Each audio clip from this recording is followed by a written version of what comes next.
Hey, what's up? So I've been learning German, so I am not a teacher of German, so if that's what you're looking for, sorry. But yeah, I've been learning German, and I've experienced learning languages. I've learned French, Japanese. Japanese took way longer than French, but anyway. So one of the things you can do is look up top 100 words or top 1000 or top 500. Usually they look at the frequency of the words in the language, right? And one thing I noticed is that I looked at a few lists, and I've just started learning German recently. And so one thing I noticed is that some of the lists are just by frequency, and they're not grouped into categories. And I realized that's actually much harder. It's much harder to get that information in my brain, right? For whatever reason. Just when things are grouped into categories, it's easier. And that's something I heard a long time ago, because I've been learning languages a long time. And I've done like very little, a little teaching English. So that's where I learned it, that you should like group things into categories. Your lesson should have a theme, that kind of thing. And especially when people are beginners. So if you're more advanced, maybe it doesn't matter so much. But anyway, I didn't take it that seriously in the past, because when I looked at word lists for French or Japanese, I had already studied quite a lot. And so if you've studied quite a lot, and then you look at the top 1,000 or top 2,000 most frequent words, you're going to know most of them already. So you're not going to feel like that. You're not going to feel much difficulty there. But I've just noticed that, yeah, because I'm quite new to German, it's much better for me to be looking at where it's grouped up in categories. So we'll look at it. Maybe one more thing I want to say. I just Googled, top 100.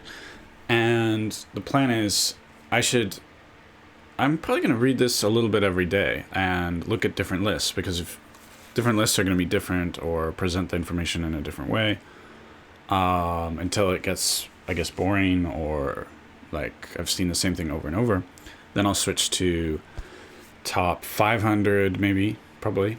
Then repeat the same process, look at it every day, move on to top 1,000, and so on.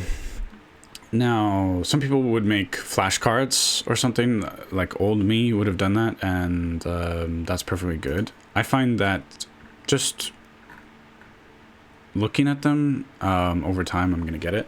Also, the main thing I'm doing is consuming content in German. I've been watching Peppa Pig, or putting it on in the background, and I've been playing games where I know enough to be able to get through it.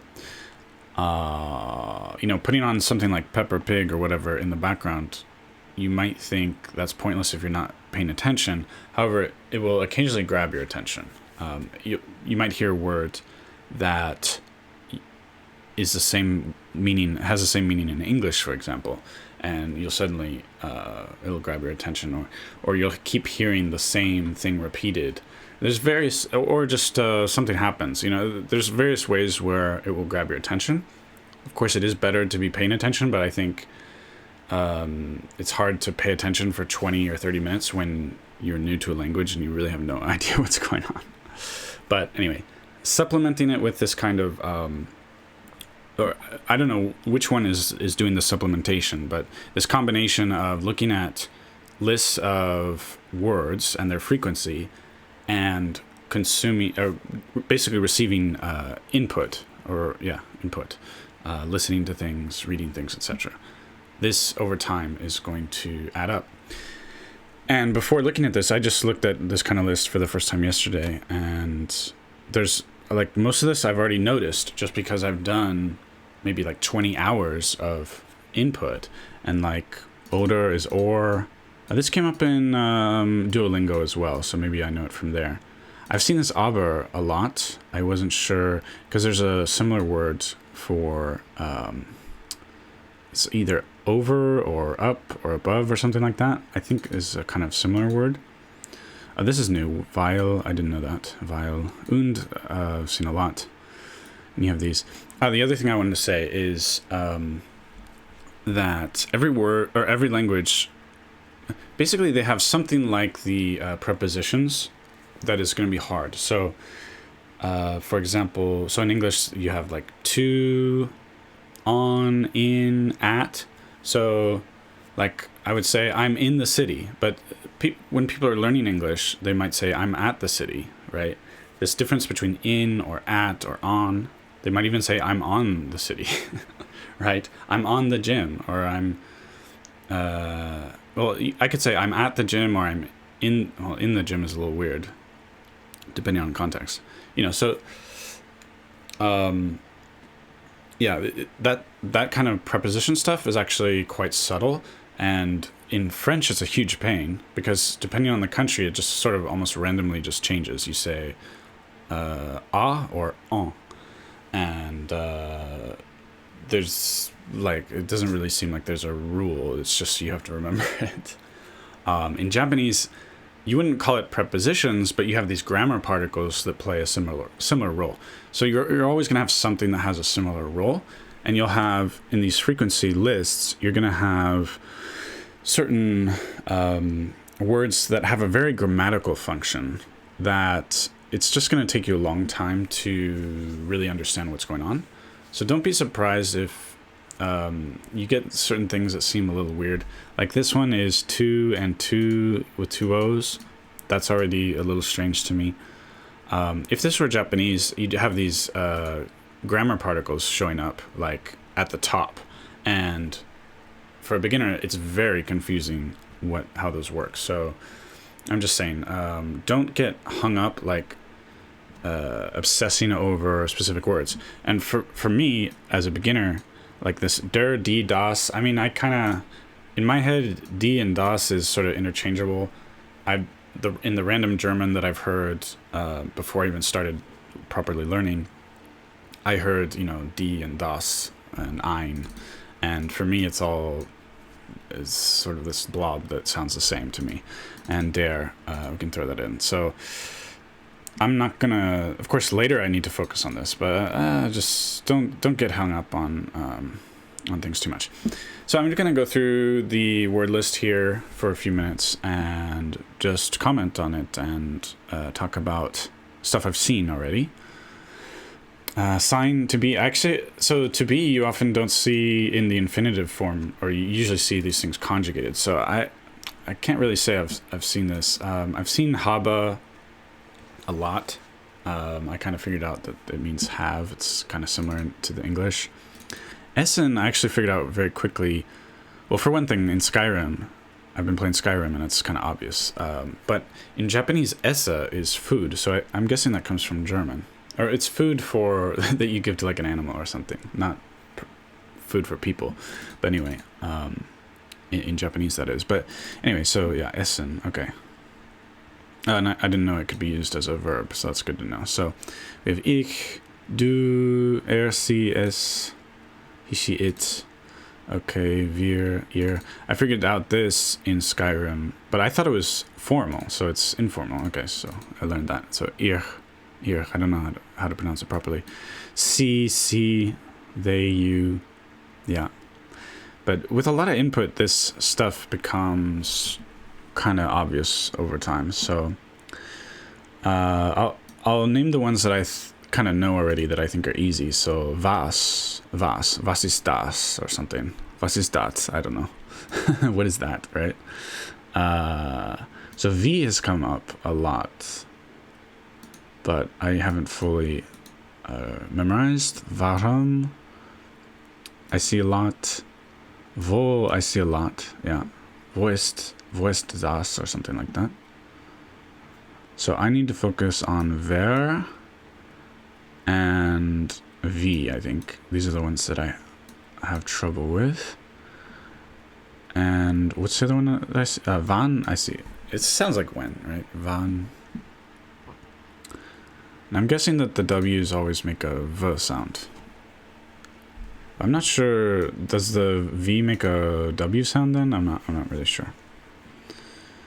Okay, so this is new to me. Wenig, groß. Groß I knew since a long time ago, and klein.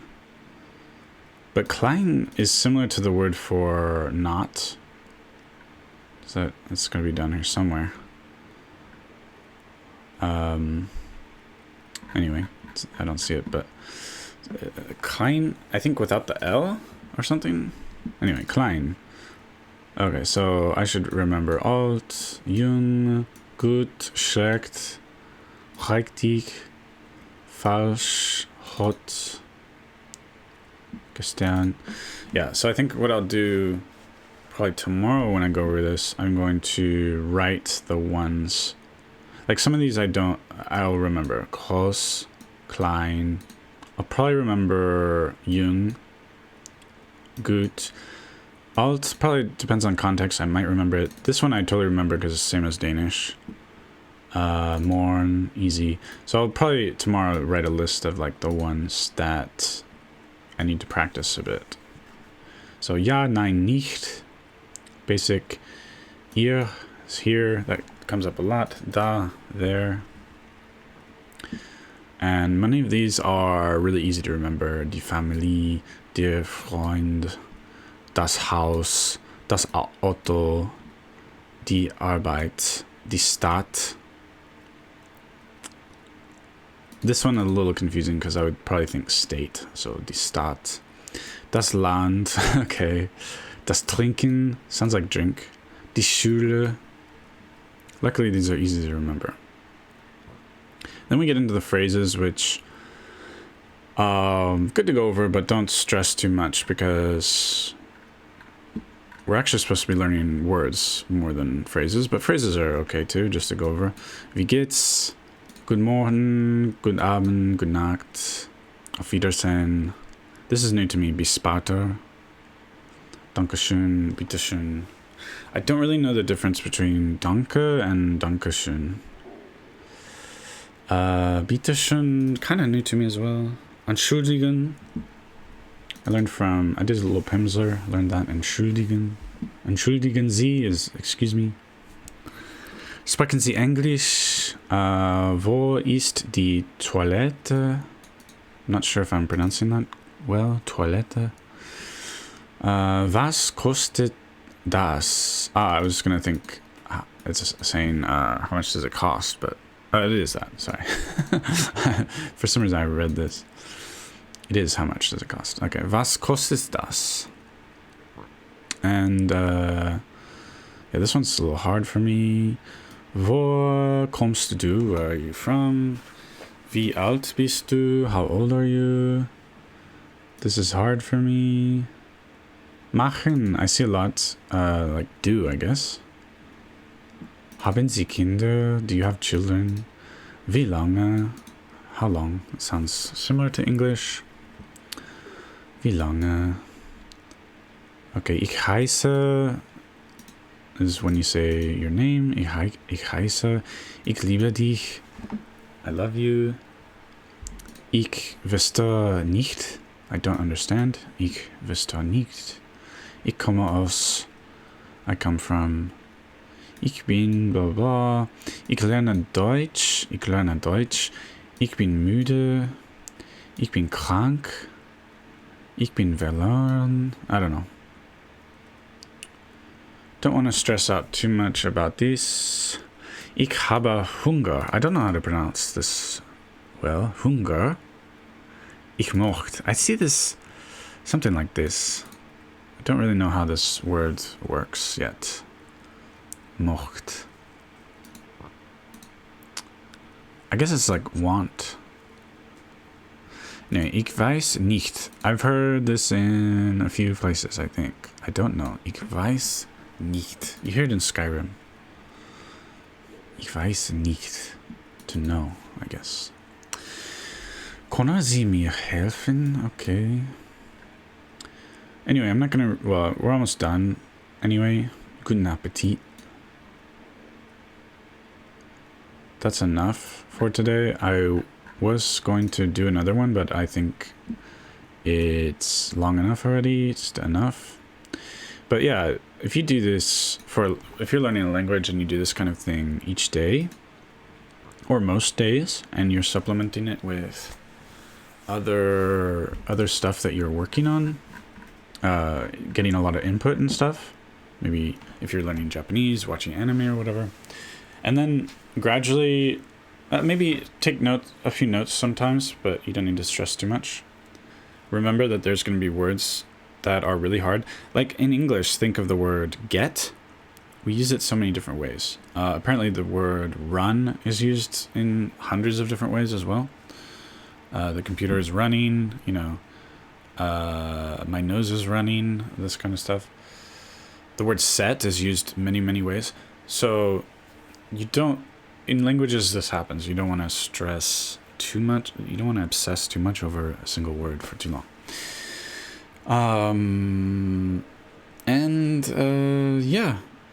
You slowly upgrade from 100 to maybe 200. There's probably some lists, then 500, 1,000, and so on. And if you looked at lists of 500 words a bunch of different times, a bunch of different lists, you probably, after you've done like 5 or 6 lists, you've actually probably learned like 1,000 words. And then when you upgrade to going for 1,000 words or lists of 1,000 words, you actually probably know most of them already. So that's kind of the strategy here. Anyway, let me know what you think. Let me know if you're learning a language, if you have any comments or ideas. If you enjoyed the content, leave a like. Maybe subscribe if you're feeling it. And that's it. Thank you.